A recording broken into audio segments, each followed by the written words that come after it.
like I said earlier, we're kind of shooting videos back to back, but I'm answering questions that people have proposed to my videos. This video here is about what company to choose for, and about why companies that really pay well, that hire the cream of the crop experienced drivers, they want to see a minimum of 2 years experience driving before they'll even talk to you. There's a lot of different reasons to choose a company. One of my subscribers basically said that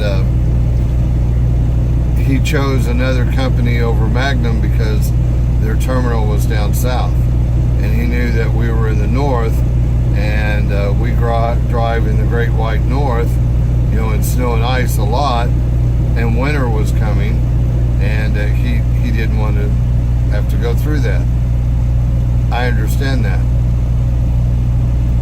but let me also explain to why I don't think that thinking is actually very correct. Do you know why companies want to see 2 years experience?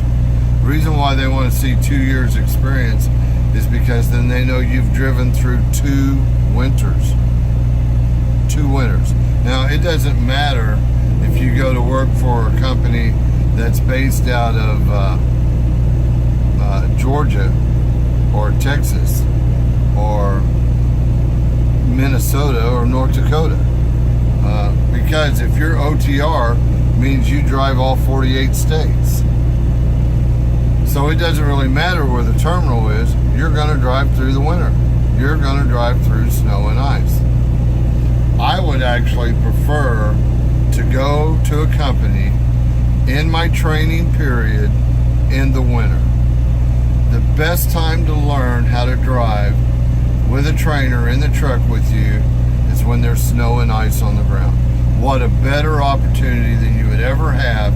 You're going to have to drive on the snow and ice sooner or later. If you learn how to drive with a trainer in the summertime, you've never driven on the snow and the ice, and you got to figure it out on your own.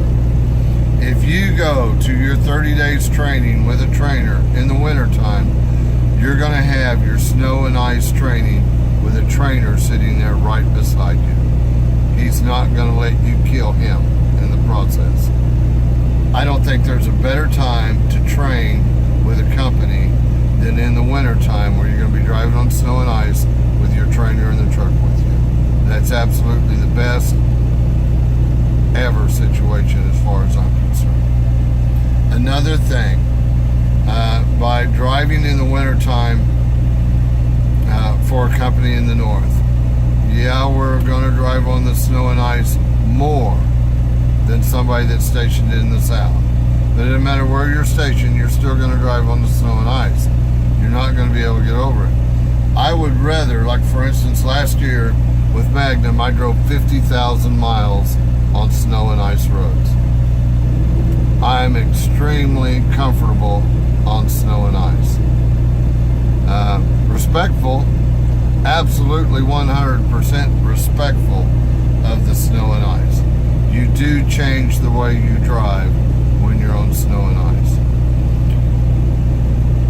But if you're competent, you're safety conscious, you're aware of the situation, you know how to read the signs, it's just another day. It's just another day. Now, on a snow and icy day, I'm not going to get my 640 miles. I'm still going to get my 500 miles, no matter how bad it is. I don't mind driving on powder at all. I drive on powder, the road's totally blown over at 55. One of the things in our Magnum trucks is we have a wingman. Now, the wingman that we've got actually installed is also has lane departure on it. There's a speaker that sits right here, and there's a speaker that sits over there on that side behind the passenger seat. Whenever you're in your lane and you start floating over that line on the left, it gives you a tone in this speaker. Same thing if you're going off the road and you hit the mayonnaise on the right side, it gives you a tone in that speaker over there. Go do-do-do-do-do-do, like that. Now and everybody goes, well, I hate all that electronic crap on the trucks. I get that. When you're up north and you're driving on snow-packed roads and the road is totally blown over, you're literally driving by the impressions in the snow, where the markers are on the side of the road. There's optical keys that you're using for how you're staying on the road. When the roads are totally blown over, those optically keys are reduced drastically. A lot of guys have to park in that situation. My wingman has sensors underneath my truck that are reading those lines on the road, and it reads those lines by infrared, and that goes through snow, ice, and rain. So you don't even have to be able to see the pavement, and it's telling me if I'm sitting in my lane or not. That's a big benefit as far as I'm concerned, because I have driven on roads when it is totally blown over and you can't see any pavement. And I have driven on roads where I'm the fresh pack. In other words, I'm the first guy over the road in snowpack. There are things to learn about driving on snow and ice that I think every driver should be trained in how to do that and handle those situations. And there are times where if you've got ice, you can drive on ice. If you've got ice with moisture on top of it, you can't drive on that. It's time to park it. If you're driving on snow that's got black ice underneath it, it's probably time to park it. So, to know when you can drive on it and when it's time to park it. I drive up north. I'm an ice road trucker, and I'm going to tell you right now, I never, ever chain up. I don't do it. One, you run chains on the truck means you're limited to about 35 miles an hour. If you're running with chains, you're limited to 35 miles an hour. Do you think I'm going to burn my clock at 35 miles an hour? No, I'm not. If I can only drive 35 miles an hour, I'm going to park it. I'm going to park it, and the next morning by 10 o'clock, the salt crews and the snow plows are coming out. They're going to clear the road, and I'm going to have clean pavement to drive on the next morning. I'll just wait. If I have to, I'll follow the snow plows and the ice trucks out there. You know, the salt trucks.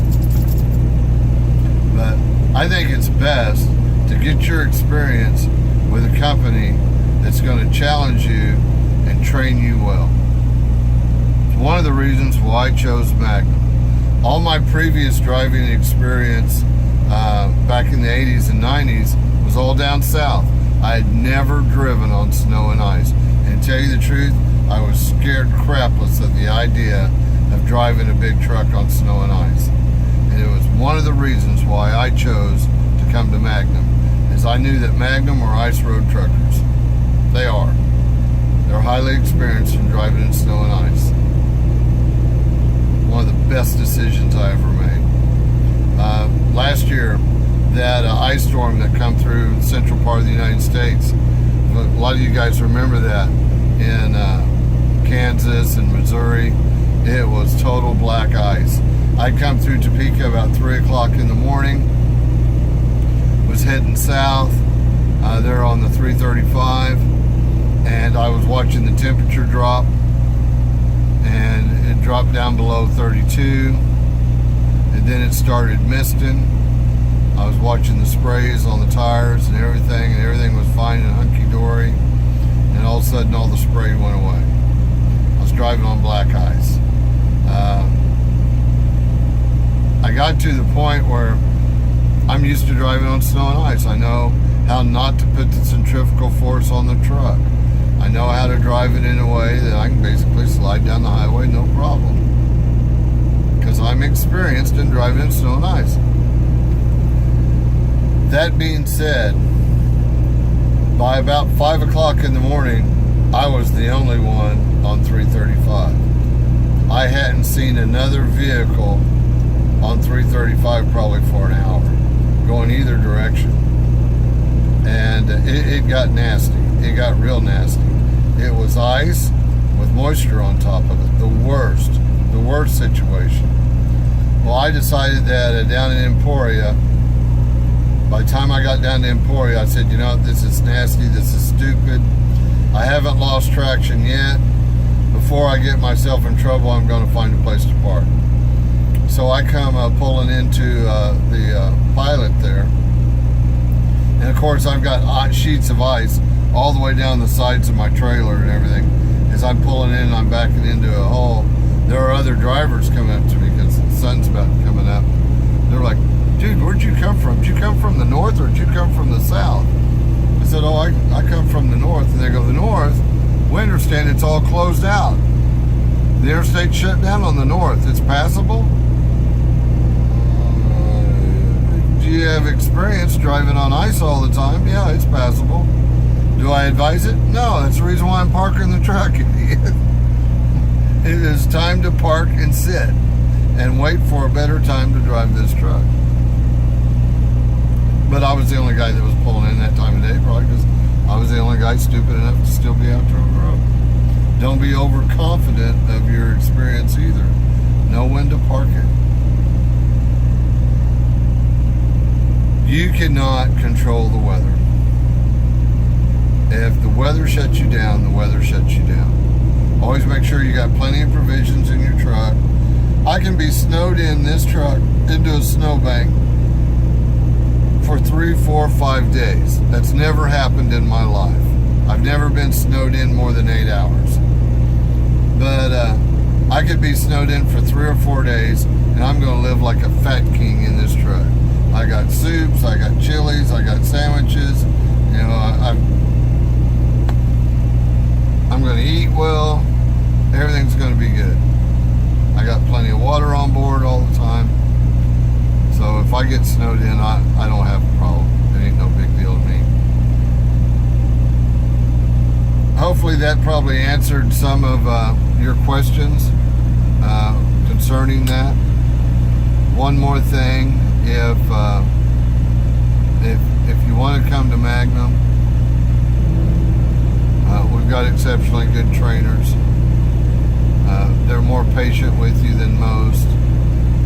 Are we never going to raise our voice at you? Not going to make that promise to you. You got to be a little thick-skinned. I mean, this is trucking, right? You remember Lorenzo, my trainee, and I used to tell him all the time, hey, there's no crying in trucking. Buck it up, Bucky. Oh, my goodness. No crying in trucking, man. Be a little thick-skinned. I've heard of guys that have actually almost come to blows and had a fight in the truck between them and their trainer. And by the time it was all over, they were the best of friends and love each other like brothers for the rest of their life. So we do the best we can. We stay as calm as we can. Try to do everything as nice as we can. But we're people and we're human just like everybody else. Anyway, hope I answered all your questions. Y'all have a great day. God bless each and every one of you. Remember, even though it's a struggle at times, be nice to each other. Bye-bye.